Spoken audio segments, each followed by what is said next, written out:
Hey, there it is, everybody. Welcome to Heathen Talk episode, whatever number this is. 33. Um, 33. There you go. Just like last week, this episode of Heathen Talk is brought to you by Sam Flegal at fatefulsigns.com. Sam Flegal's website features Norse mythology-themed art and explores the various legends and traditions of the ancient Germanic peoples. Fateful Signs offers prints, bags, original art, and pretty much anything awesome you want that Sam drew. For everyone interested in Norse mythology, right up to the serious art collector, we'd like to thank Sam for his support of the show and his contribution to modern heathen art. For the month of February, Sam is offering a discount of 10% for Heathen Talk listeners. Just go to fatefulsigns.com and use the code Heathen Talk at checkout. We will be having Sam back on for a future episode, but you can always check him out in episode 19, where he was a guest talking about heathen art. And we'll definitely have him on again. Oh yeah. Looking forward to it. He's a fantastic artist. I've been following. He did that Havamal where he drew daily Havamal where he drew a different verse of the Havamal every day during January, and I followed it over on Tumblr, and it was so great. And I'm really excited that he's gonna hopefully get to put that into a book because I want it. Yeah, there was definitely some good stuff in there. I wanna see one of these newer translations of the Havamal. Maybe Jackson Crawford or something. Do an illustrated edition with Sam's artwork in it. That would be really cool. It would. I already own Jackson Crawford's edition, but I would buy it again if he did an illustrated edition with Sam. So I would buy a hard copy book. So before we keep talking or get to anything else, we've been talking for a few minutes, and we haven't even mentioned the fact that our listeners get to take a drink because we had a Heathen Talk guest not show up. Is that on the drink list now? Well, it's at least on Cards Against Heathenry. it is. It's definitely a Cards Against Heathenry. But we do have John Maynor with us. Hi, John. Good to be here. And we are going to talk about being a heathen author. Before we get into that, though, Lauren. We have a toast suggested by one of our listeners. So, Skullgrim, thank you so much for that. We appreciate you sending this in. And he suggested that we toast Stephen C. Osmond. Steve is many things, and to his attributes would be far beyond the scope of this email. Steve is an attending physician at the Carrollton Clinic in Roanoke, Virginia. He's a flight surgeon in the Dover Air Force Base and a lieutenant colonel in the U.S. Air Force Reserve. He has served his country in the U.S. Air Force for over 17 years. Steve is currently the PR director for the Trove and has traveled far and wide and gone out of his way in order to meet with other practicing heathens. Steve is one of the founders and leader of Golden Combi Kindred, a Bedford-based group which draws many practicing heathens from Lynchburg to Roanoke to Blacksburg. Because of his efforts, Golden Combi Kindred now has land on which to build temples and hofts. He's a beekeeper, an avid hunter, and one of the most generous men I've ever known. He is, in my opinion, one of the most important assets to modern heathenry has, and it is a privilege to call him friend. So that was a very, very moving right up there, Skull. And to Stephen Osmond, hail. Hail. Actually, I spent a rather lovely day with my family and his family in Seattle. When he was out there, we came down for the day, and we spent the day wandering the city. We were talking heathenry, and our girls were scampering all over the place, enjoying Seattle. Awesome. So he is quite as impressive in person as he is through what he's put out there in the media. So, as is our tradition, let's talk about what we're drinking. Start with you, John. What are you drinking tonight? I am drinking a fine Apple Crown Royal whiskey. Starting the Canadian stereotypes early tonight. He's not wearing a hockey jersey, so you know. Well, you can't do them all at once. You can try. Lauren, what is your dry self drinking tonight? I am drinking Diet Dr. Pepper. It's so exciting. 23 flavors plus one really, really nasty one. I like Diet Dr. Pepper. It's of the diet sodas, it's probably the closest to the real deal, but then again, I also don't like regular Coke or Pepsi, so I'm weird. Thorin, I'm going to let you go last because, well, I'm the boss and I can tell you when to go. I'm drinking one of my go-tos, Wrecking Ball Imperial. Pretty sure it's out of Washington. Yeah, Spokane. Yeah. It's delicious. That's No Lie, isn't it? Yes, it is. Yeah, they're a fantastic brewery. Good stuff coming out of there. So for myself, I'd show you a label, but there is none because I bottled it yesterday. This is a homebrewed winter strong ale that, by God, this is the best thing I have ever brewed in my life. This is just phenomenal. It's winter strong ale, about as black as you can get. It's brewed with blood orange, cinnamon, clove, and vanilla, and even has pretty little caps. Now, the reason I put the Cascadia cap on there was because I'm using this as an excuse not to just drink good beer, but to tease Cascadia Moot just a little bit, because those of you that are going to be showing up will get a chance to drink this beer, because I plan on brewing 15 gallons of it to show up to Cascadia Moot. That's probably a mistake, because it's over 9%, and we're going to end up with a bunch of drunken heathens running around the site. But almost a Canadian beer. You would like what we brew with my folk there, John. We tend to go a little bit higher than is probably wise for the average brewery. The entire Cascadia region tends to brew higher than the rest of the country. That is true. That is absolutely. It's because we know what we're doing. So, Thorin, how long before we're going to get you on your own beer podcast? You know what? It's been suggested. My group of brewery friends and I that are getting together trying to start this brewery, we are already going around and reviewing local breweries. We're in the beginning phases of starting a review website, and also to kind of use that website to chronicle a brewery from conception to realization. And it has been tossed around the idea of doing an occasional podcast on the subject. So we'll see what happens. I'm just hoping I can use that to get free beer, since Ninkasi seems to be ignoring me. Oh, poor Josh. So if you're listening, Ninkasi, get your act together. Before we delve into this topic, because we completely skipped something. Guys, if you could head over to the Facebook, give us a like this video on YouTube, go buy a shirt because you want to or because you feel like you should. Check us out on our website, comment on our blog posts. Whoever is named Alexander and commented on the blog about naming my snake, please send us your information so we can send you a free book.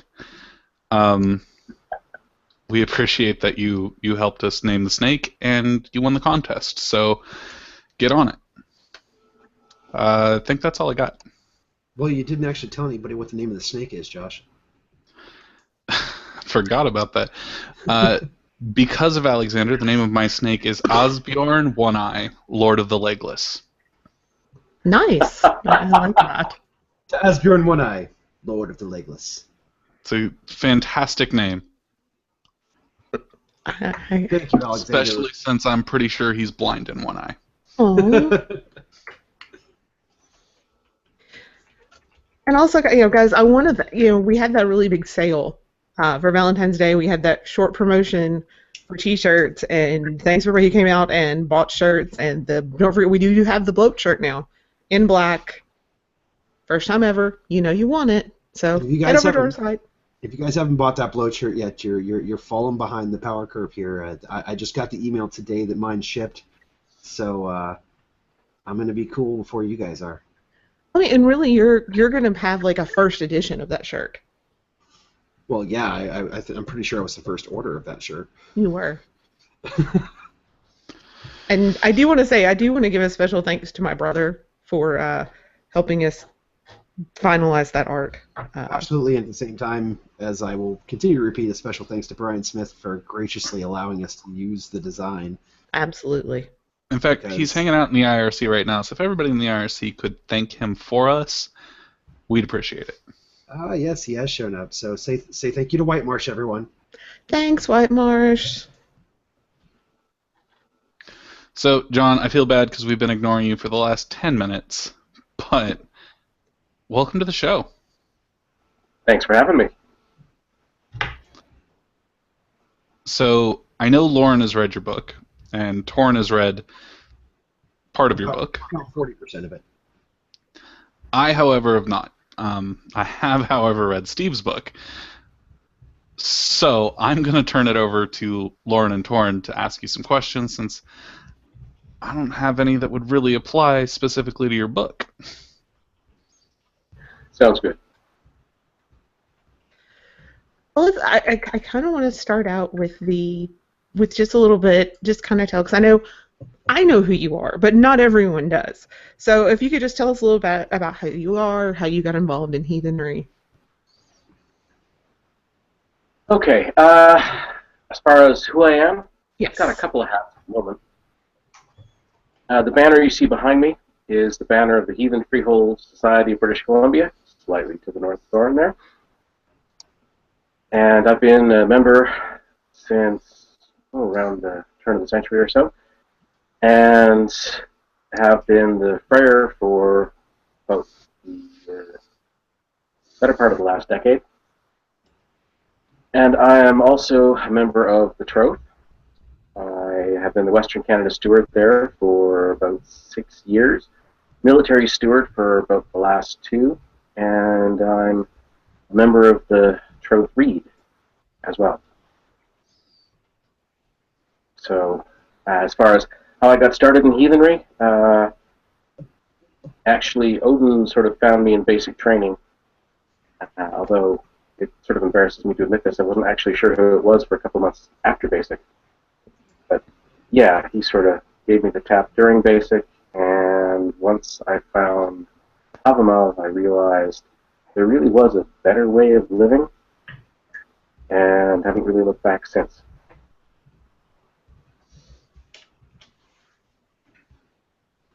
Fantastic. I don't think it's uncommon to come into this religion through the military. I personally can't say the military is what did it to me, but I wouldn't have found it without the military, because that's where I met some of the people that brought me to it, or at least brought me to it. They're ridiculously more common in the military than on city streets. Yeah, there's a little bit of a statistical anomaly.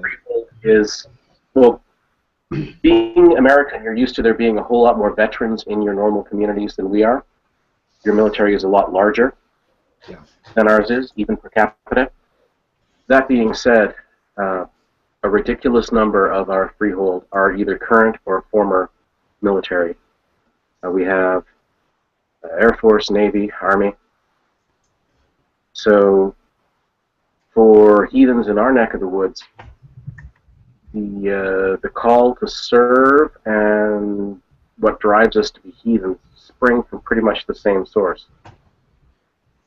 So we have a lot more, we have a lot more military heathens, or we have a lot more heathens in the military than, general population would think. I found that experience in the southern U.S. to be very similar, especially, it's changing now, but especially 10 years ago. I was the anomaly because I hadn't served in the military. I can see that. Similar culture. Definitely. So, why don't, before we get into fire questions off at you, why don't you tell us a bit about your book and what led you to write it? Well, my kindred and I put together a couple of stories of children's books a few years back called Kinder Tales. And we donated the proceeds of those to the Freehold because it was a sort of our offering to the community. We wanted stories for our kids, and we looked around and they weren't out there, not heathen stories. So if you want something that's not there and you're a heathen, the correct answer is, well, then go build it. So we did. But there was some stuff that didn't really fit, that wasn't, child friendly. And like I said, a lot of our members are military, and those of you who serve know what I'm talking about when I talk about no shit stories. The stories that you sit around and you tell each other, and they all start like this: no shit. And then There I was. Start the tale. Now we all know that no shit stories get blown up a fair bit, but at the same time, there's a fair bit of truth in them, and they're sort of how we deal with the stuff that we run into that means something, but you're not going to stand up and say, this means, no, I don't know. All I know is we all saw it, it went down, and no, we do not claim to have an explanation. It does make you wonder. I'd be willing to say there's an awful lot of similarity between drinking with veterans and the boast round at Sumble. Yeah, Pretty much. I would have to agree there. So, at one point during a Sumble, I got a little pissed off, which is so unusual for heathens, right? Absolutely. And the reason I got pissed off was because someone was arguing that just because we could have interactions with the gods and the whites and the ancestors circa 900 AD, that doesn't mean that they could still happen today. And that really bugged me. Okay, now, if you accept that we're all actually doing something that's real, most of us do, then you accept the fact that if we can talk to our ancestors, we can talk to our ancestors 1,000 years ago, well, we can pretty much still count on it still being possible now. Our gods weren't like the gods of Olympus or that lunatic that ambled out of the desert. They didn't arrive in a thunderbolt and break mountains apart. No. What we have in the lore is a whole bunch of stories in which you're left to assume that a god walked among us. But don't actually come out and say it. I mean, everyone nods and goes, ah, yes, most likely. But it's never actually shown. Our gods are, well, sneaky. When they wanted to walk among us to see what we're doing to ourselves, they pretty much did so without bothering to show their hand to us, except in retrospect, and more or less the purpose of every one of those tales, to highlight how we're treating each other, and to make us take that second look at why we're doing what we're doing. I didn't think that that was the sort of thing that necessarily was over. And there were a lot of people who came to heathenry because of some very real experiences in their lives. And yeah, those stories, they need to get told. And those stories are maybe more important to us than the stories of what our ancestors were doing 1,000 years ago. And I know I'm going to annoy a lot of people when I say that, but the fact is that all of us here, we're talking to each other over a computer. We are all modern men and women. Now, we hold with a lot of the same virtues that our ancestors did, but we don't live in the same world that they do, and we don't understand the same way. So, we have our own stories to tell, and we have our own lessons to share with each other. And I'm the first one to admit I am an absolute lore whore, and I go in and I read some really obscure stuff, and I absolutely dive into papers about people uncovering pickled herring from 1,000 years before anyone thought there was settlement in Scandinavia, and getting really excited. That's not the only thing I get excited about.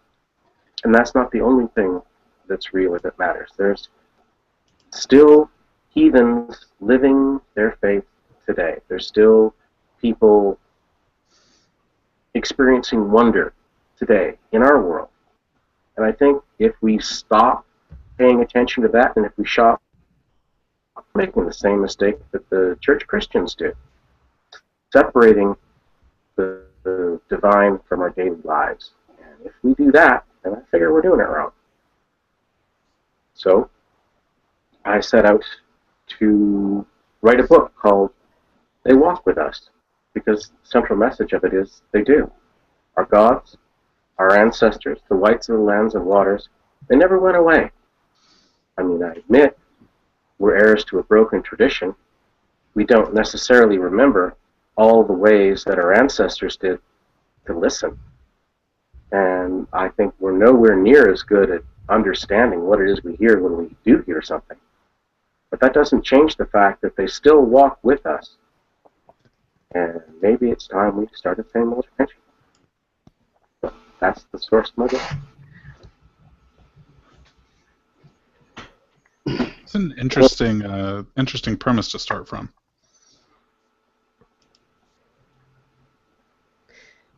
I interrupted somebody. I don't know who I interrupted. I think Thorin was about to say something. No, I wasn't. Okay. Well, yeah, I find that interesting that within, I read, Ben gave me a copy of the book when it came out, and I read it, and I really do enjoy your storytelling style. However, something that caught me within those stories was that, there's this divide right now, I would almost say, in heathenry, theologically, when it comes to how the gods interact with us. And, most of your stories are very individual interactions with the gods, and you hear stories.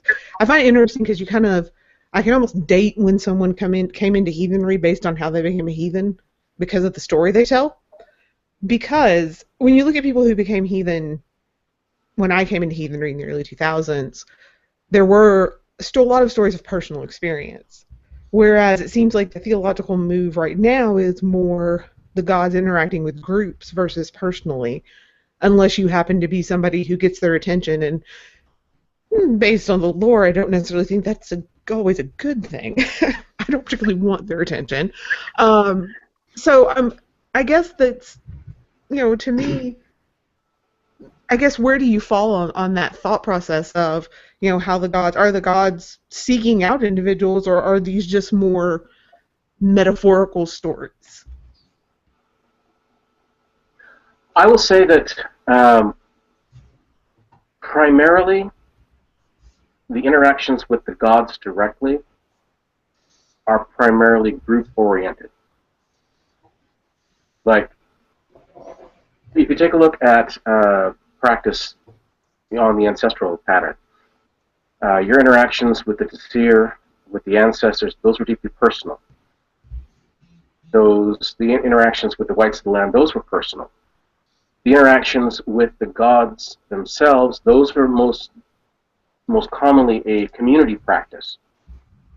Whether your community was what we call small scale now or larger scale, direct interaction with the gods was almost exclusively a group phenomenon. Having said that, most of what I write in terms of heathen stuff is inspired. Odin's gift was Ansu's inspiration. So, I do think that when you get that sort of divine inspiration to tell a story, Usually it's because somebody in the community needs to hear it. It's a bit like the experience that I would be surprised if some of you hadn't had, where in Sumble, the horn comes to you. You raise up the horn with the intent of saying something relatively normal, and then what comes out of your mouth is something different altogether. And, you pick up the horn, and all of a sudden you feel inspired to say something more, and then you speak, and then you look around the circle, and you can spot the person who it hits like a hammer. Because that person needed to hear it, where their community would be there to support them. Now, the message was the community, but it's delivered. And, you break down the community experience, and everything is experienced by individuals. Now, if you want to tell the story about the community, you have to understand a lot more than I do. I know you're not supposed to say that. I know you're supposed to come off as being terribly wise. No, admitting ignorance is fine. We demonstrate our ignorance on a regular basis in this podcast. Yeah. Should have watched our episode last week. Oh, it was terrible. I encourage you to go watch it and laugh along with everybody else. But the truth is, the smaller the scale, the easier it is to understand. So those stories that I captured, or They Walk With Us, they're what I call braided stories. They are made up of little bits and pieces, little vignettes of things that actually happened to people that I know. Some of them have happened to me and my family. Not all at once, but weave them together. And there's a sort of pattern in it. And when you tell the story, the pattern becomes really obvious, and the message becomes relatively clear. The best explanation I've ever heard for myth was, myth is a lie that teaches a truth. So that's what these stories are. If you want the best description of what I set out to do with They Walk With Us, it was a picture of my understanding of my practice. It didn't really start out to be that, but by the time it was done, that was pretty much what it was. These stories collectively represent what heathenry has taught me. I'm not saying that they're all the lessons that are out there, or most of the lessons, or the most important lessons. No, it's a tiny, tiny, tiny slice of a huge pie. But you know what? There's a fair number of heathen authors out there, and if a whole bunch more people manage to capture their own little pieces, then sooner or later we'll get a better collective understanding and maybe fill in some of the gaps that our ancestors didn't successfully leave to us.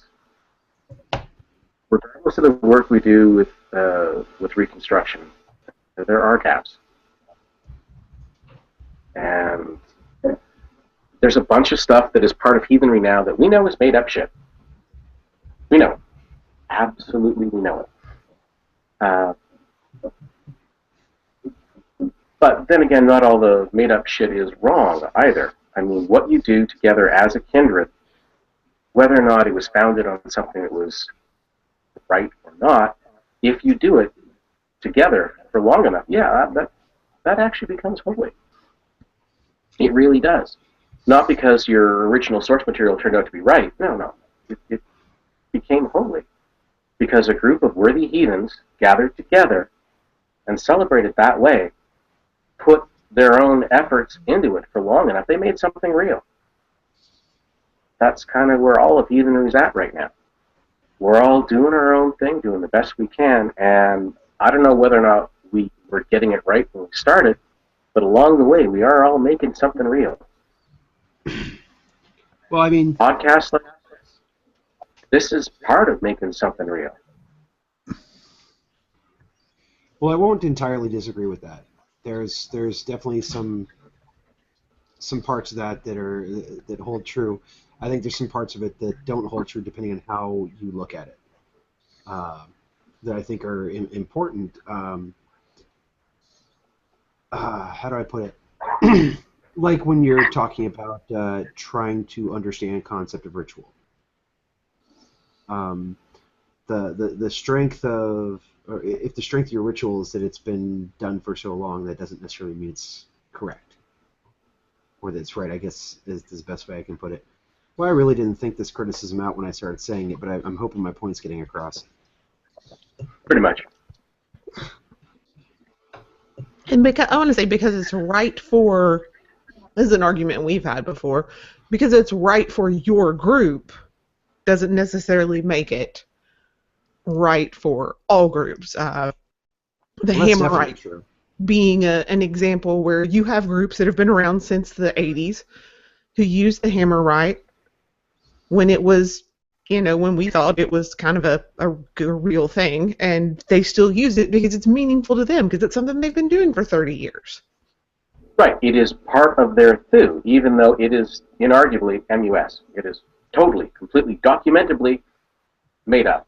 But if it's been part of your thew for that group, it's real. Well, as we enter into a bit of a digression here, wouldn't you say though that if it's both demonstrably MUS and also demonstrably wrong, that it can still be damaging? For example, I brought up the example of ritual because that's the easiest case of saying that doing something wrong is wrong universally, is because ritual is the easiest place to spot it, because ritual is a language. And if you're, just because you spend 30 years trying to say where's the bathroom and keep saying your mother's a whore, just because you've been doing it for 30 years doesn't mean you're right.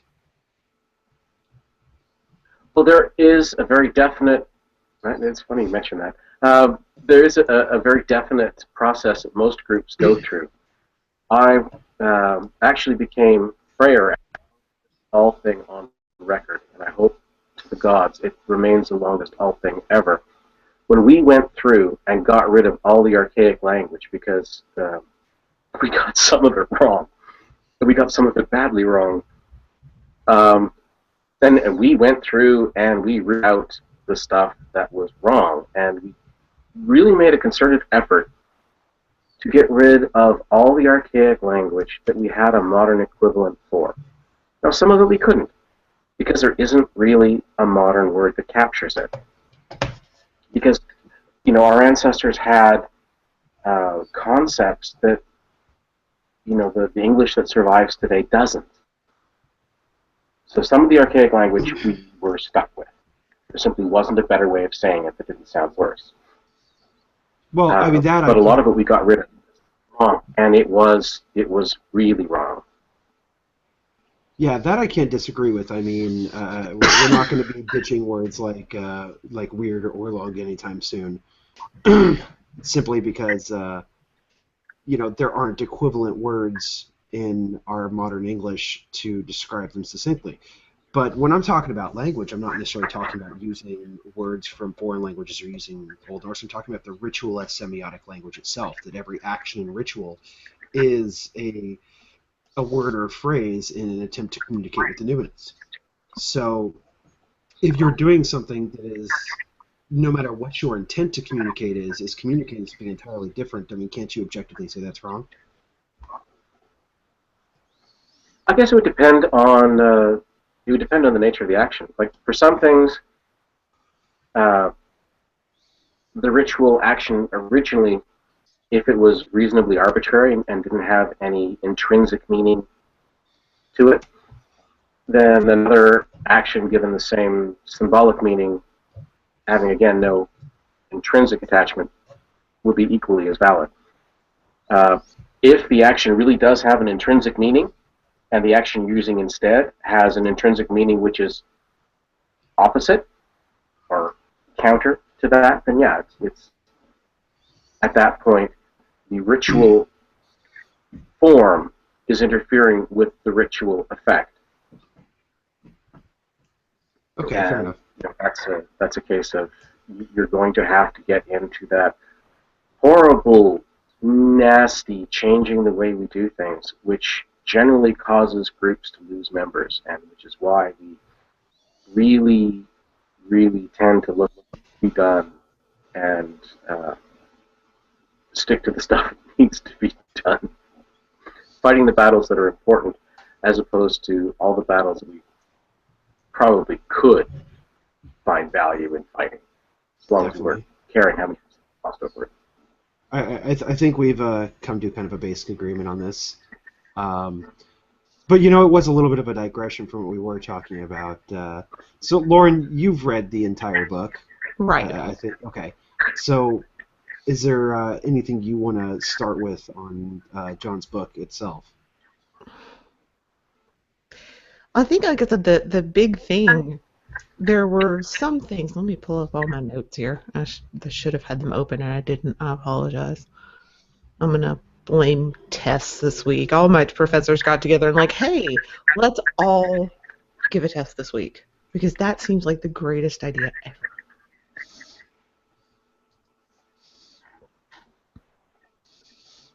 Okay, where are you?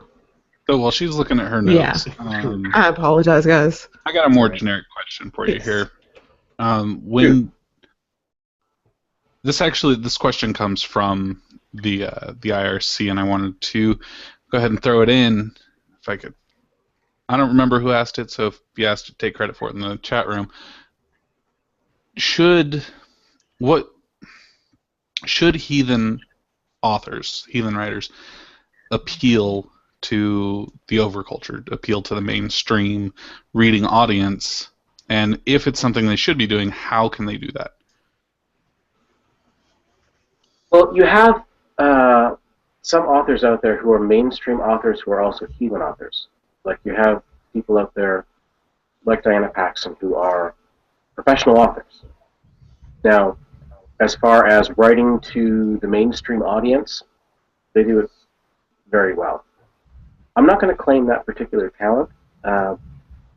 When I write a story about heathenry, I'm writing for heathens, or I'm writing for those people who have the desire, whether they recognize it or not, to be heathen. So, I mean, the elements that I put in the story and the language that I use in the story is very much the language that captures the feeling of the story for me. Now, I mean, due to my background, a lot of my stuff has a fair amount of military feel to it, because that's a big part of my background. And honestly, because I do a fair amount of work with heathen service folk, who I guess need someone to talk to when they're having some issues dealing with things when they come back.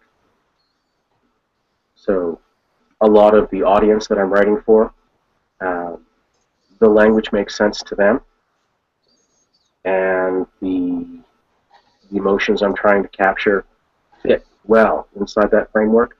I don't necessarily know that I want to water it down to the point that people outside of either heathenry or that background would understand it, because I'm not really sure at that point what they get from it. Now, I do write some stuff, like on my blog, which is more for general audiences, which is a heathen point of view on questions sort of that are more general in our culture and the issues of the day. Now, in that, I do take a heathen point of view and I couch it in terms that people outside our traditions would understand. In that case, because what I'm trying to do is I'm trying to show our ethic and our understanding to people who don't already know it. that's different. As far as trying to capture the essence of a sacred experience inside heathenry, not really sure I really care. That sounds bad. Yeah, no, it's accurate though.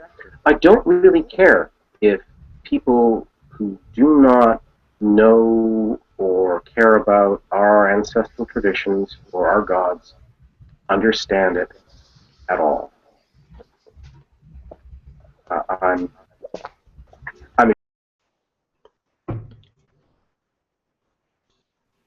I think we lost John. That does happen occasionally. Makes Bandwidth sense. is near. Oh, I think he's coming back. You got him back. Keep trying. We'll get him back. So, Ladies and gentlemen, this podcast is brought to you by Comcast Internet, where they hate you. I hear data caps in Canada are a bitch. Yeah, it's true. Hey, we got it. There we go. Land of low bandwidth. All right, so Lauren, I thought you had something, right? Yeah, I want to ask because it's kind of like an odd question, but so the first thing I wrote down in my notes as I was reading through the review copy was, what is up with the donuts? Because Yeah, I the had first the same two question. stories. That's got to be a Canada thing, right? You Yeah, guys got I mean, Tim Is that Hortons or some whatever Tim it is. Hortons crap? Yeah. Yeah, and as an American, I was like, and donuts Okay, are great. no, there. As far as the donuts go, first, yeah, they're a Canadian standard and have been an impromptu offering more times than I can count. But there are a fair amount of relatively strange occurrences around donuts as offerings that sort of lead a fair number in our community sort of tongue-in-cheek to treat the offerings of donuts as being, particularly popular with the gods. We do it tongue-in-cheek, but at the same time, there's been a whole lot of really strange happenings around them that, we may laugh, but we do it. Because, yeah, 10,000 ravens can't be wrong. And another story I wanted to ask you about, there's in your story that you have here called Cat's Paw. Yeah. I was I'll be completely honest here, it just seemed a little, not gonna lie, very stereotypical. Like, oh, look at the big bad Satanist, and I don't know. I guess it kind of. I don't really guess I understood exactly where you're trying to go because it kind of read like something that I would have been given to me in a Baptist youth group in the '90s. But I'm not trying. I feel like that sounds totally. No, I have to say I'm with you there, Lauren. But I mean, I was a don't chick really trap. think I understood what you were trying to get with that particular story. I hate to say this, but, well, names have been changed to protect the ridiculously stupid. That's a real guy. You shouldn't have changed his name. People that stupid don't deserve to be protected. When you're donating the proceeds of something, you don't want a lawsuit to be attached to it later. Fair enough. No, if he sounds like a ridiculous refugee from a Hammer film, man, you should see him in person. But I mean, when looking at that story, though, what was your goal in including that particular story in this collection?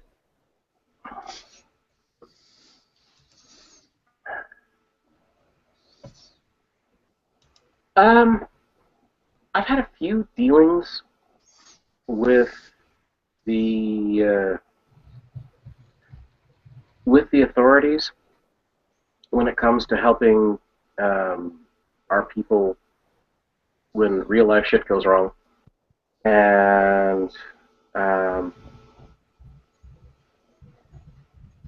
that experience of having them amble in to, your home or apartment when it's been broken into, and getting that reaction when they take a look at your altar and instantly dismiss you and your concerns,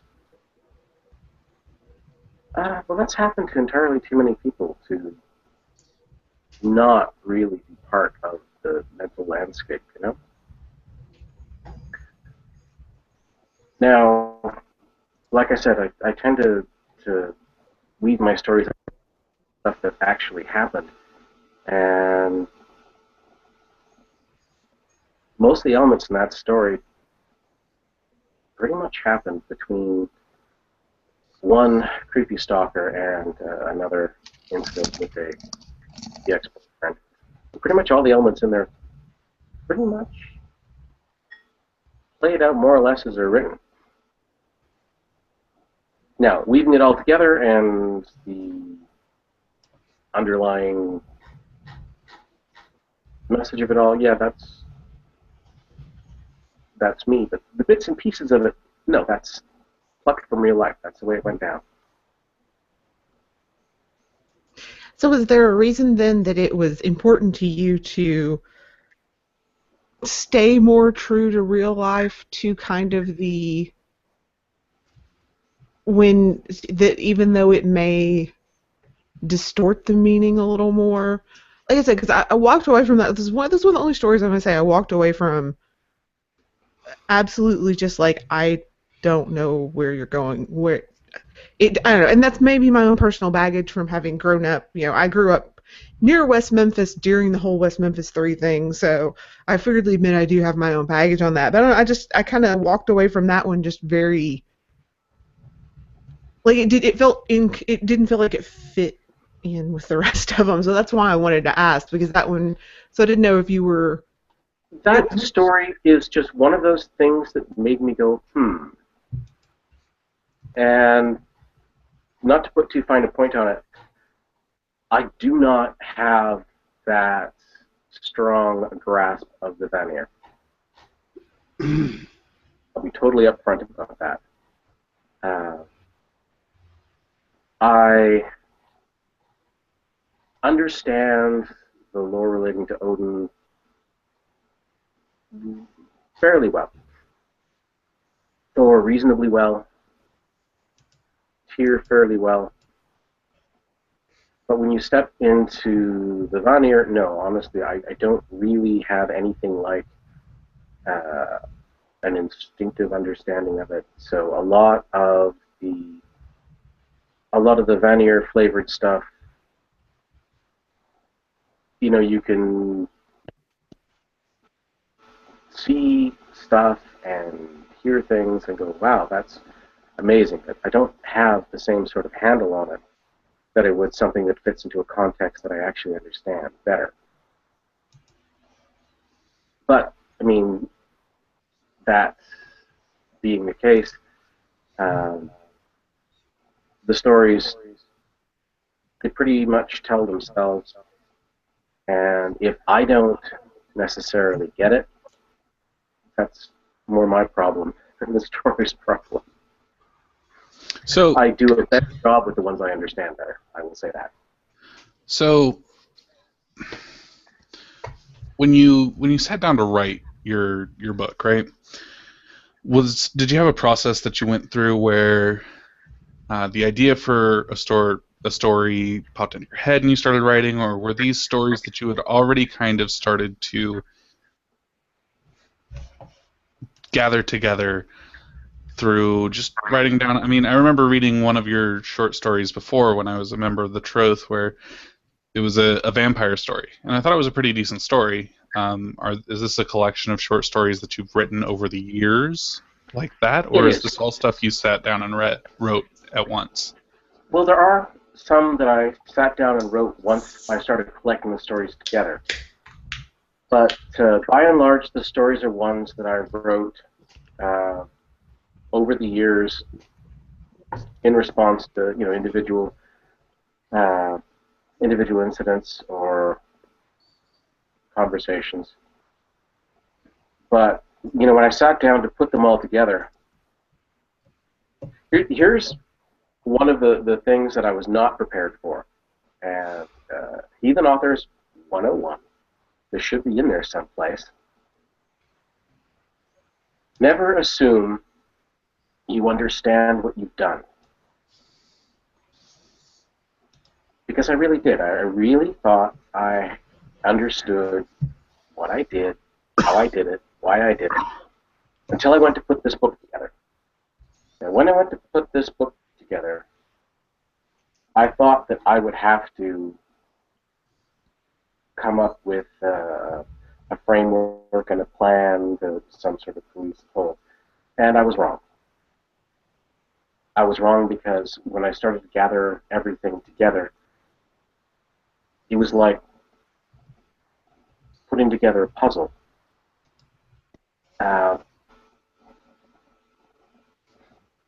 You know the parable of the elephant? I'm not familiar with that Yeah, one. there's a Hindu parable of an elephant. Bunch of blind elephants, and one says it's a rope, and one says it's a snake, because they're all touching different part of the elephant. And, you know, they're all wrong, because it's bigger. But putting the book together was a bit like that backwards. And what I mean is, you have all these individual, unrelated stories from years apart that were completely isolated, and yet when I go and put them all together, there was sort of a greater pattern to emerge. Like, it was kind of like you get enough pieces together and you can sort of fill in the blanks where the elephant has been standing in the room the entire time. And you know, you didn't notice it one piece at a time, but when you put all the pieces together, it becomes really hard to ignore the elephant. So when I put this book together, it was a pretty heavy process, because when you go and you have to read all the stories again and edit the stories again, and you do them all at once and all together, it hits you a lot harder. When you do this a bite at a time, like one story at a time, it's not that heavy. It's not quite as daunting. But when you do it all at once, it's I really don't know how people who do this for a living pull it off. I really don't.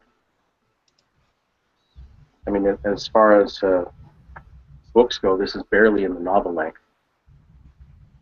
And the bits and pieces of it took me years to put together. But actually assembling it was probably the single most exhausting thing I've ever done. Like, literally exhausting. And at the same time, it really gave me a better handle on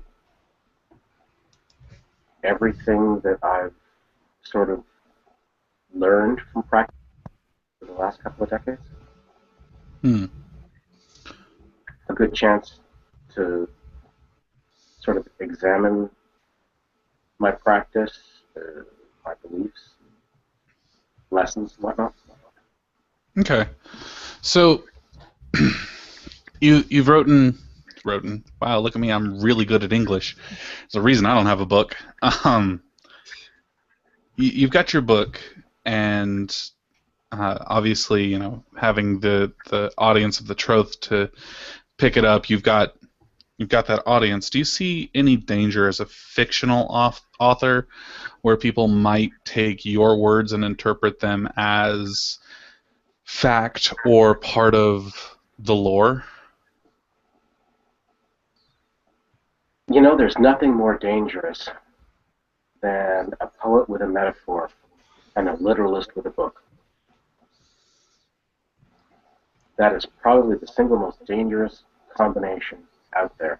And it doesn't matter how many times you tell somebody that this is a story.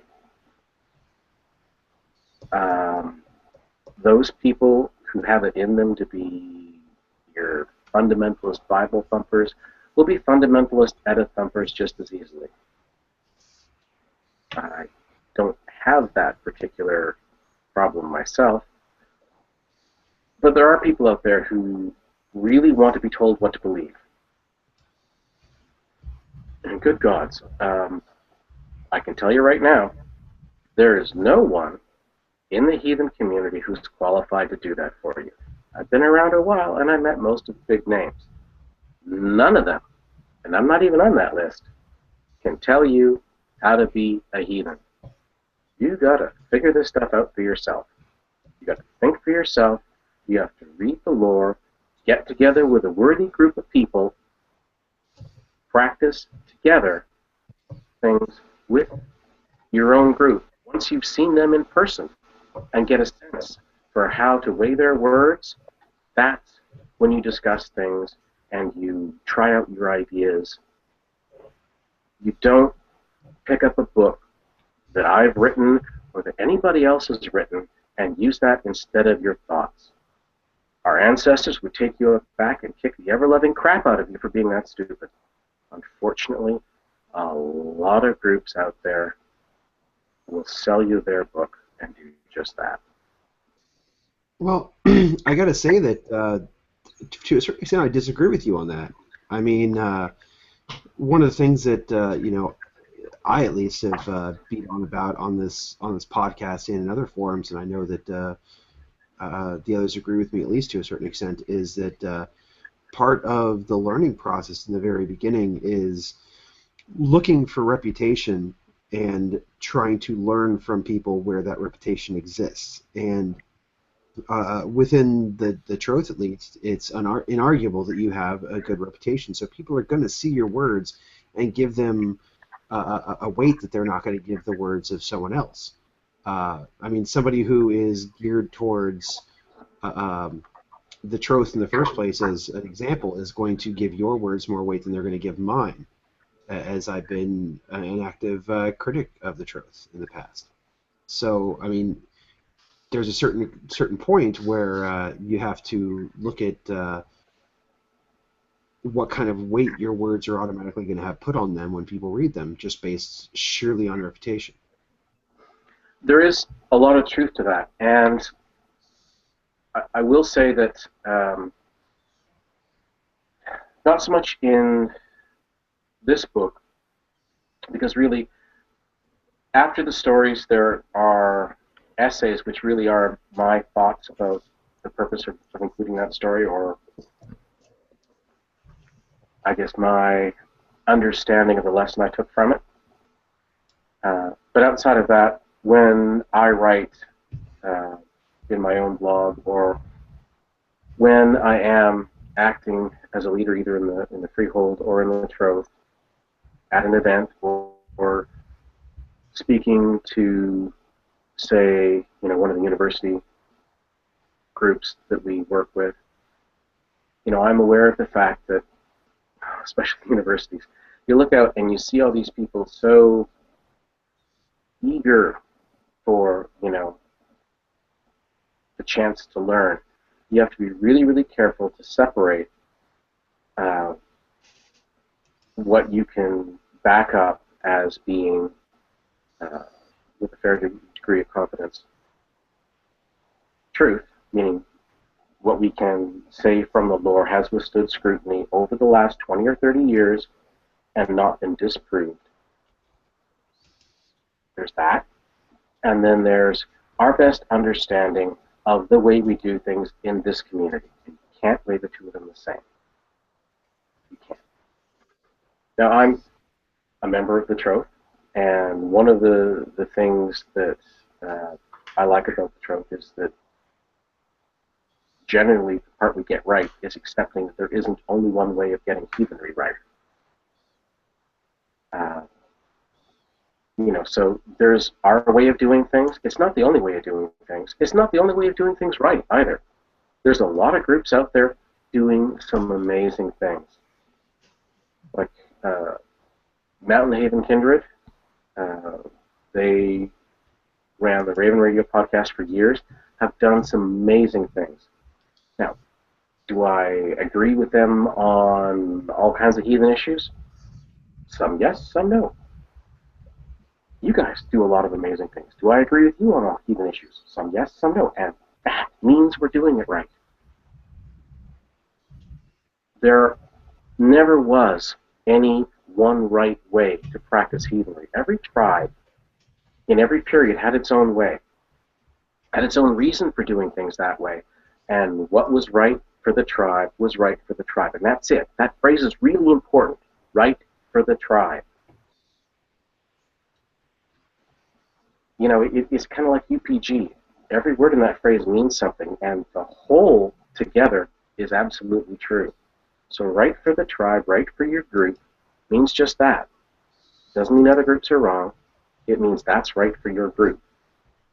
But don't take what's right for our group and assume that it's necessarily going to work in the group that you're a part of.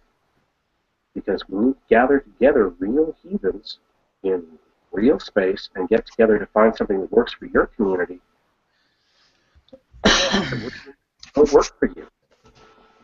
Maybe somebody else's model will work better. And, you know, the problem with people giving my words too much weight is, sure, for our groups, absolutely.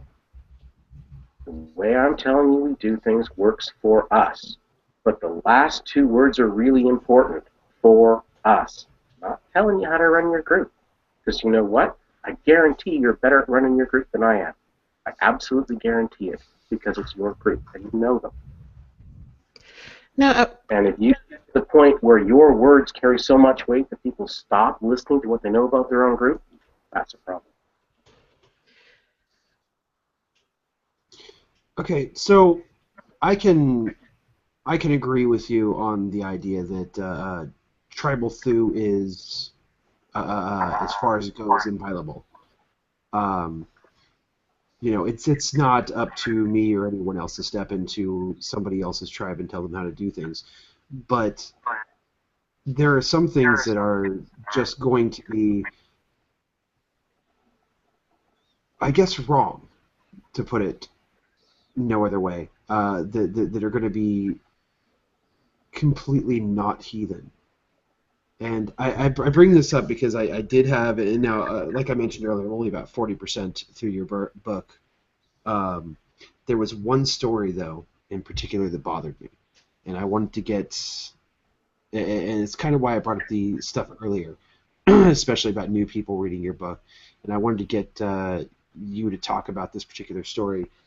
I can't remember the name of it, but it was about the teenage girl with cancer. Do you know what I'm talking about? Claws in the dark. Yes. So that story, at least the takeaway I got from it was the idea of offering to the Thyrses not as propitiation, but as entering into a gift cycle. Which No, seems that to was me... very much appropriation. The thing is, there is a difference between the whites that you offer to inside your sacred space and the whites that you offer to outside. And I'm not saying that you don't also make offerings to some that you would never bring inside your sacred space. And there are, how to put this? There are times you need some really, really ugly parts of yourself if you're going to get through and you're going to survive. There are times when the parts that you want to admit are you are not enough. And when you get to that place, you have precisely two choices. You can stand on the person that you want to be and die, Or you can take a long look at the parts of you that really are not particularly pretty to look at, and that really will carry you through those absolute worst times, not because you particularly want to, not because you particularly care for life at that point at all, but simply because they will not give up, and no amount of pain or fear or horror will stop them. Do you want that to be a major part of your life? Only if you're clinically insane. But I would be lying, absolutely, if I said that there haven't been the occasional time when everything that I had wasn't enough.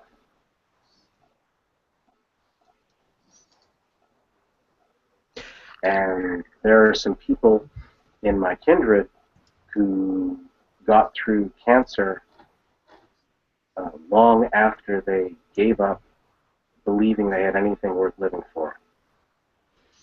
And some of the sources for the strength to get through were pretty dark. And yes, as soon as you can, you put those aside, like any coping mechanism.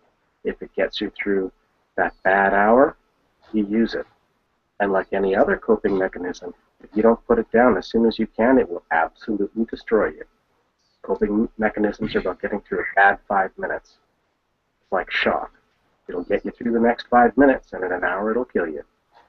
Okay, I can see that, but the reason I bring this up in the case of this specific story is because, to go back to two things. Number one is the character in the story definitely does enter into a gift cycle with those that are outside. And she does so in an extramural setting. She never offered inside. Admitted. I'll grant you that. But the flip side of that is you were talking about, you use these sort of things to get through the bad 5 minutes, as it were, when it's very clear in the story that she continued to embrace that anger and hatred that she had picked up there as something to get her through life, and it just seems that that's exactly the wrong thing. Have you ever given up a tool that's worked for you? Only when a better tool comes along. Right. But if that better tool failed you, you wouldn't not use another tool that's in your box. I feel like that's a bad analogy, honestly, because when it comes down to it, you're talking about somebody who is searching for a better tool. No, I'd say she was very much going back to the light. But the fact is, once you've realized that there are those darker parts of you as well, and once you've needed them to get through those bad 5 minutes, you know what? You're never going to be free of that knowledge.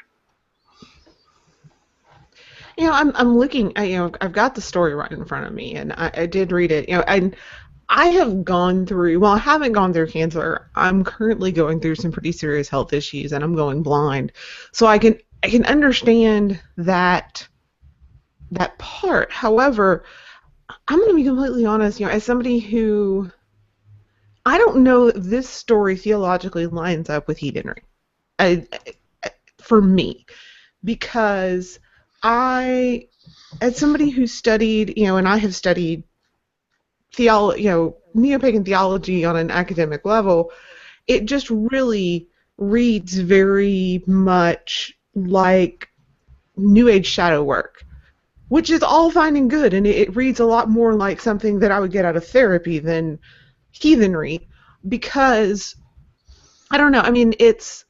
It just seems very theologically. It just doesn't seem to line up with how I understood heathenry and how I understand the way the world works. And part Modern of it, heathenry doesn't really do the actually, not just heathenry. Modern Reconstructionism doesn't keep the lines that the ancestors did. Best example I can use is Mars. I'll give you a true or false statement. Mars was a Roman god. True or false? yes. False. It The was a answer was crime. yes, as in, It was a crime for the priests of Mars to clash spear and shield inside the sacred boundaries of Rome. In fact, it was a crime for you to carry weapons of war or even wear the Rad Sagum inside the sacred boundaries of Rome. Mars had his offerings and he had his temple. Yes, he did.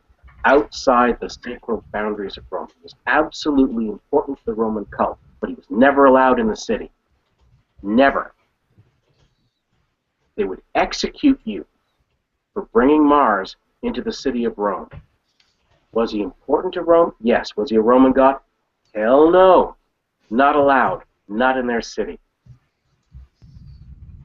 So, our ancestors and the ancestors of a lot of the pagan traditions had a difference between those spirits that they offered to and those spirits they invited in.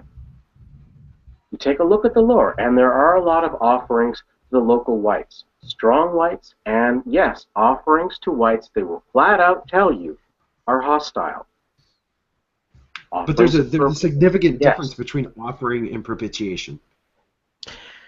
yeah, or even you could say there's a difference between, when we do ritual wherever, yes, there is that offering to whites that I almost see as an appeasement. Okay, here's your offering, go away. Versus this, where you seem to be inviting those, where it seems that you're inviting those dangerous kind of, dangerous is not the word I want to use. You're inviting those unwelcome whites into space, into your life. And yes, they are a part of life, and that's what it's going to be. And just like everything else, but at the same time, I just feel this, the story just does not ring true to me. In a heathen sense, it doesn't. It seems almost. It almost seems like the antithesis of heathenry and how I approach the world, especially when it comes to, and I guess it kind of comes into then when you get into the arguments about, who we honor, who we don't. But to me, it's just very, it just doesn't ring. It just doesn't ring true. I mean, it just looks more. It doesn't ring very heathen to me, and I think it could be dangerous for someone to read who is newer to heathenry. And if you take a look at the lore, you'll find a whole lot of people going to the vulvas and going to the seers that were very much outside the village, dealing with those powers that were absolutely not welcome within the village, that were quite honestly regarded as being very dangerous whites. However, in times of crisis, most definitely when the survival of the entire tribe was threatened, absolutely they were consulted and gifted.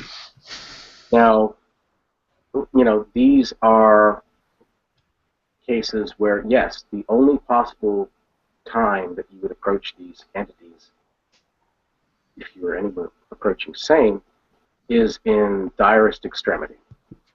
But, not to put too fine a point on it, direst extremity is not as uncommon as I'd like.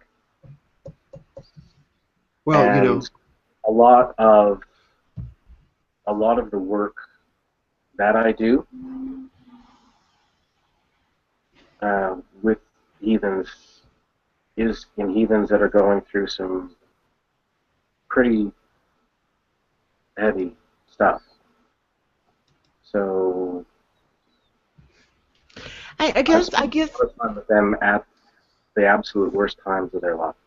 I guess John, go ahead, Thorin. I was going to say, I think that what we're getting at here, because Lauren and I are both definitely agreeing on this one, is that aggressively agreeing on this. Yeah, actually, no, this is an aggressive agreement. Aggressive agreement is when we don't realize we're agreeing with each other. Hasn't happened yet this episode. Not yet. No, what we're getting at here is that what you're talking about, regardless of the situation, regardless of the circumstance in which those, definitely Utgard forces are approached, is you don't approach them with an offer. You approach them with propitiation. The idea isn't to be that we're in dire need, so we're going to go to the lesser evil to ask for help. The idea is we're going to give you something so you'll leave us the fuck alone. It's an idea to avoid any sort of relationship, positive or negative. Whereas we approach other whites and the gods and our ancestors with offerings with the intention of entering the gift cycle. Do you see what I'm saying? And it might be that we don't come to any sort of agreement on this, and that'll happen.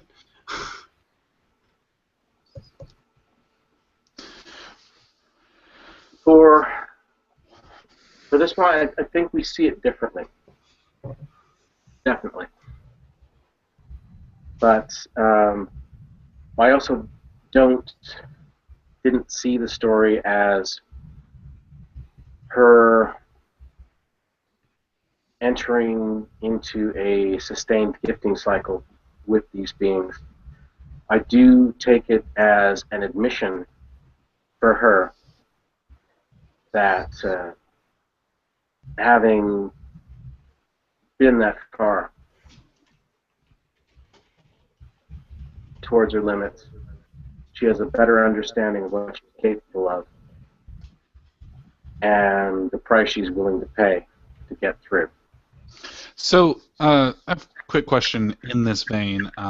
Actually comes from the IRC, and I do want to make this one relatively quick. We've only got 13 minutes or so left in the show. But can you give an example of a specific situation where going to a quote-unquote bad white would be appropriate? Going to a force is not aligned with the best interests of your tribe, your kin, yourself, or the world?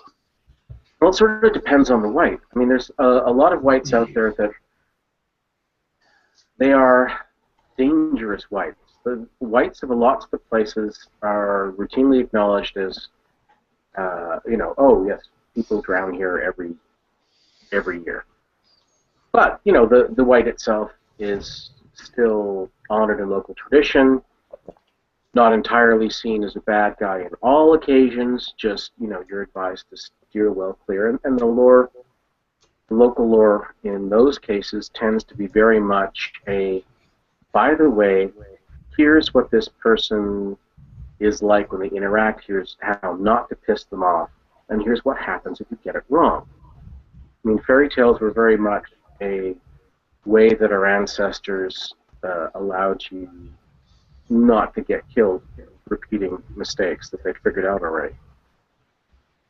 So there were whites out there that could deal with an extremity, and there are whites out there that just absolutely are baleful. I don't mean that are dangerous sometimes. I mean that are absolutely ill intent. I think you mentioned Fenris earlier. Okay, here's a real simple one. The corpse wolf is not safe. Ever. At all. Universally destructive. Absolutely do not approach unless you really are done with living. There are a lot of whites out there that, honestly, no. Any dealings with will have repercussions. Personal and possibly familial. Don't go there. It's a bad idea. And the ancestor left us a whole lot of lore to tell you why. Usually with lots of graphic examples of what happens if you don't listen. Gotta admit, lore is really good at examples that way. So, I mean, there's a difference between dangerous whites, but Mount Baker is a dangerous white. Are there only going to be negative interactions with the thirst of that mountain? No. There are people who've no doubt been able to have positive interactions and get themselves on the mountain, but the fact is, the day that mountain blows, it's going to kill a hell of a lot of people. There's nothing to do about it. No amount of offerings is going to change that. One day, it's going to kill a whole bunch of people. That's just its nature. You don't get in its way. That's a dangerous white, but not necessarily a baleful one. Now, okay, I have a question for you, and it's a little, I have a little bit of it's a little digression here, but it is kind of something that's coming up in modern heathenry, and I know you, as being involved with the major national organizations, how are we going to deal with the issue, and it kind of talks up in relation to bad situations, how are we going to deal with the whole idea that a lot of people in heathenry are caught up in very black and white thinking. Very, you are all good or all bad. I know that has come up that, which I'm sad we didn't have Steve on tonight, because I really did want to ask him about this as well, where we've had the situation where, someone is all right, they're all bad. They're all good. They're all whatever. And I just don't know that. I feel like that's been an issue in heathenry for the past forever, since I've been around at least. But I was just curious about, what your thoughts were on where do we go from here on that. We really have to deal with some baggage that we carried over. One thing that's really, really interesting when you take a look at regional heathenry is I find it really interesting to compare regional heathenry with regional Christianity and see how much of the practice managed to walk across the street just fine. We didn't leave as much of our baggage at the door as we like to think. And one of the little quiet poisons that Christianity has left in Western thought is the disease of the one true faith. Man, that one is subtle, and it's nasty, and it's with us today. You really do get the belief, among a lot of people who really ought to know better, and who intellectually probably even do know better, that either you agree with me, because my way is right, or you're committing sacrilege, heresy, and we should definitely burn you at some point. And it is really funny, because you hear these people wrapping themselves up in heathen lore while essentially screaming, "She's a witch, burn her!" And at some point, I just start laughing into my beard because we sound so ridiculous.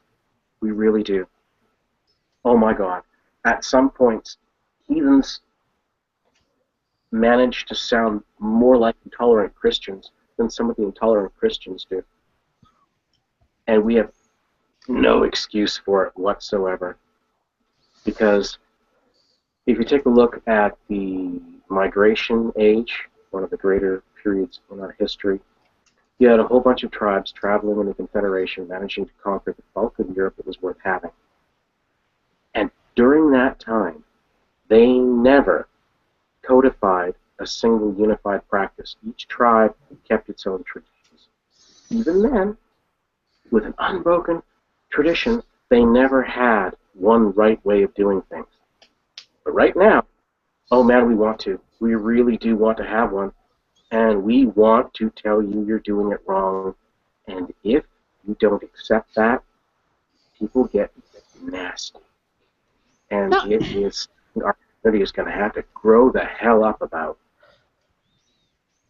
We joke a lot of times about doing it wrong here, and it is a bit tongue-in-cheek, but at the same time, I think that there is the other end of things where we're going to have to start saying, when, and some of the worst, it's either end. It's never the, it's people on the extremes on almost anything, but, the big one here with, the I'm gonna hate to use these terms, but the internet social justice folks versus the people that are folkish and blah blah blah. It just feels like hey guys, you are the ones doing it wrong because you're the ones that can't see the forest for the trees. But that's just me. Like I said, it's something that's been frustrating to me because I look at this and I look at, as somebody who's a member of the Troth, as somebody who considers himself pretty liberal, it just feels like no one wants to be happy. No one wants to be actually try to look and realize that you don't have to agree with everything so long as you're not putting forth bad stuff, bad theology, bad, information, untruths. Let's just be completely honest here. And, the thing is, even the most tolerant of us, we do draw lines that, you say, okay, well, I'm glad you're doing that, but from my point of view, that's not heathenry. There's a lot of people out there who apply the label of heathen to themselves that, frankly, I don't think what they're doing is heathenry. I guess we all draw the line someplace. So I think that's a valuable point that really needs to be pointed out. Even the ancient heathens drew the line. Yes, there were tons of different ways to heathen back when everyone was heathen, but it wasn't that there were tons of different ways within one community to heathen. There was one way to heathen for one tribe, and if you weren't doing it that way, you weren't doing it right. And the simple fact of the matter is we have to be willing and able to tell people they're not doing it right, because if we're not protecting what is heathen, then anything can be heathen. Definitely. And that, is one of the things that is hard, because we have the Troth is an example of a national organization that incorporates a lot of different local groups that are different. Now, a national group is never going to have the same sort of view that a local group is. Our Heathen Freehold has a really, really distinct view because we've been doing it this way for over a decade. We have one experience together of this kind of regional heathenry. You're not going to get that with a national organization or an international organization. You can't. What you can get is a sort of greater understanding that this scope is what we generally understand heathenry to fall inside of. Now, I don't think anybody practices the whole scope. Everyone practices individual bits of it, which is, the way it should be, because there's a whole lot of different paths in there. I mean, the people doing the Anglo-Saxon heathenry, the people doing the Germanic heathenry, the Icelandics. There's a whole bunch of different ways of getting it right. And there's a whole bunch of different understandings about who is worthy of worship as a god and who's simply a wight. And that's good. But we agree on enough essentials that we have a greater community understanding that this is our understanding of heathenry. And some stuff really is outside the lines. And some stuff is just wrong. And some stuff isn't just wrong, it is a danger to heathenry. And I'll tell you about why. And my why almost always boils down to real people. One of my members is an armored officer back east. And when he announced that he was heathen, he was told this would have career implications for him because heathens were racist. Now, this is a good heathen, a worthy heathen, a member of my kindred, and therefore someone that I will vouch for, absolutely.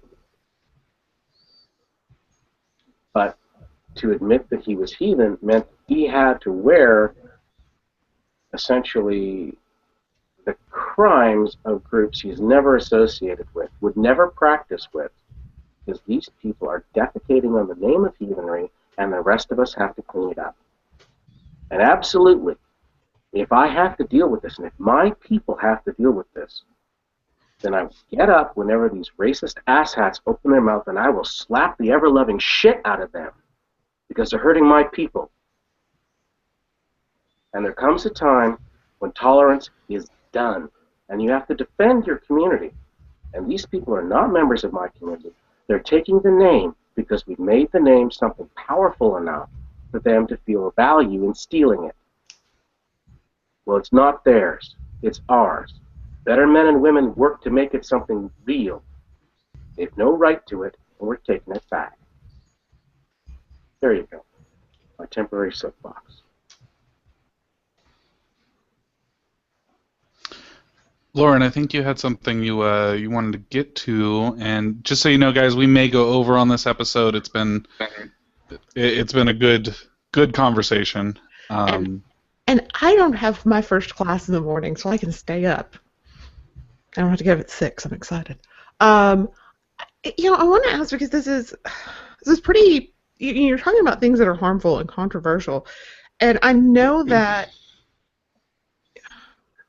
if I understand what and granted, from what I know of you and your group, you're a group that actually recognizes and hails Loki in group. And I'm one of the people that thinks that is dangerous. That is not, that to me is a line drawer for me. That is I don't think that, and bless, and I hate saying this because there's people I dearly do like who disagree with me. But for me, that doesn't feel heathen to basically honor an oath breaker. And so I guess I really would like to understand where I guess I just want to understand why you find it appropriate. There's 3 times. There's the mythic past, the mythic present, and the mythic future. Now, the mythic past gives us the cosmology, the origin, everything that goes before. These are the god tales. Mythic present is what sets the stage for now. In the mythic past and the mythic present, Loki isn't really to be compared with Lucifer so much as he's to be compared with Hercules. Now, Hercules got off really by Victorian scholars because people only looked at the back half of his tales. And I challenge you to read the whole thing. Everyone remembers Hercules doing the journey to bring back a woman's soul from the underworld. Anyone remember what? He got drunk at her wedding, and he killed her. And so he went down, and he brought her back from the underworld. He did something terrible, so he did a heroic act of justice. Loki is that Hercules-like agent of change. He is the chaos bringer. He does something bad, and then he makes it right again. He has that agent.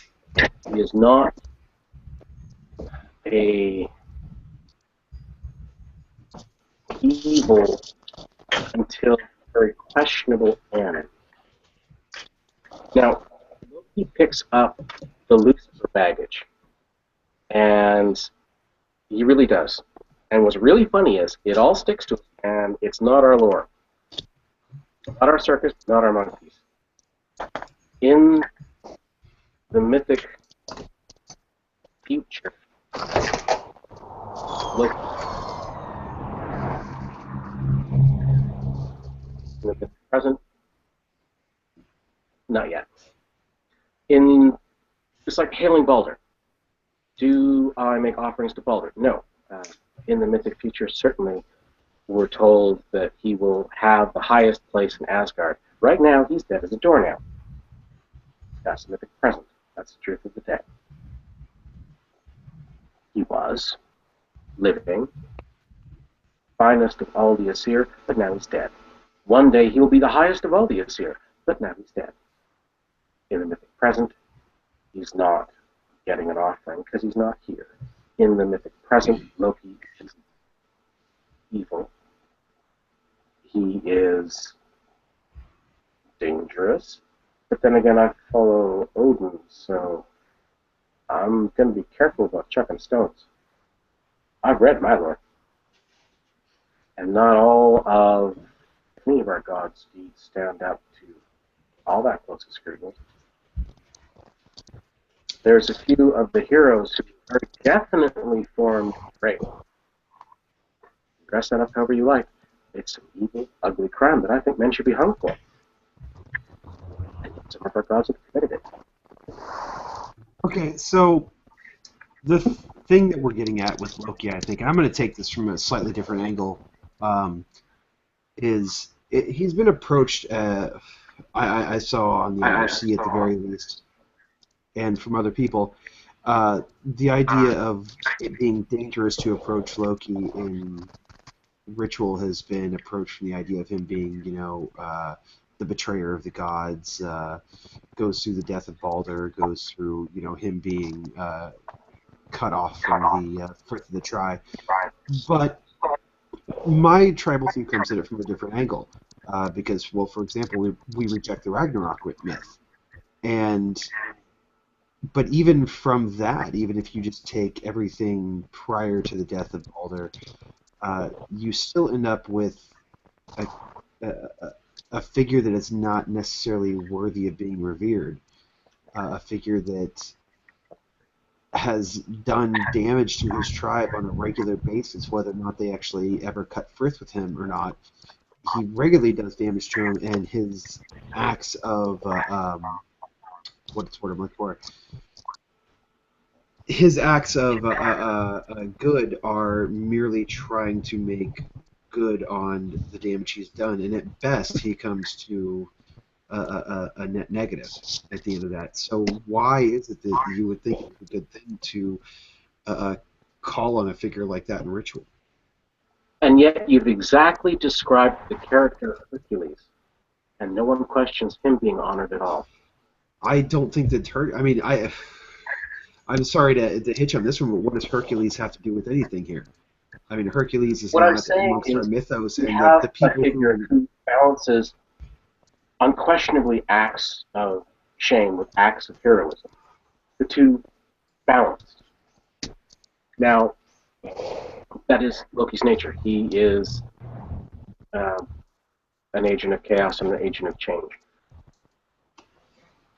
Chaos, not necessarily a factor that I will ever invite into my home, but at the same time, there are people who really do need that. And from the lore, there have been many actions, many times when Loki has acted quite clearly with the best interests of the tribe of the Aesir. And there's equally lore showing him being honored by them, and other lore saying that he broke frith with them. So it sort of depends on what part of that tale your understanding of them comes from. Well, I mean, start with Sorry. I'm going to interrupt the both of you. We're 7 minutes over. Yeah. We have a short timeline. This conversation could go for days. As the boss, I can't let that happen. So, real quick, John, if people are interested in reading your book, where can they buy it? Come visit either the Troth store on the Troth site or look us up on Lulu. And we're still on. They Walk With Us is the title. Awesome. All proceeds go to the Troth. Actually, everything that I have published is either donated, the Kindred Tales books are donated to the Heathen Freehold, and They Walk With Us is donated to the Troth. Very cool. John, do you also get benefit if it's bought on Amazon? Because that's where I got my copy. Yes, absolutely. We get the benefit through there. Okay. So if you're interested in reading John's book, go pick up a copy at Amazon, the Troth Bookstore, Lulu, wherever you feel the need to purchase it. As always, you can find our swag on our website. And please, for Well, just to say thanks, go visit FatefulSigns.com and give Sam Flegal some of your money. He's a great artist. He deserves it. John, it has been a great conversation, to say the least, and we really appreciate you being on the show. It's been my pleasure. So, to wrap it up, Thorin, Lauren, you're not the boss of me. And Josh, you're doing it wrong. Usually. Everybody have a great week.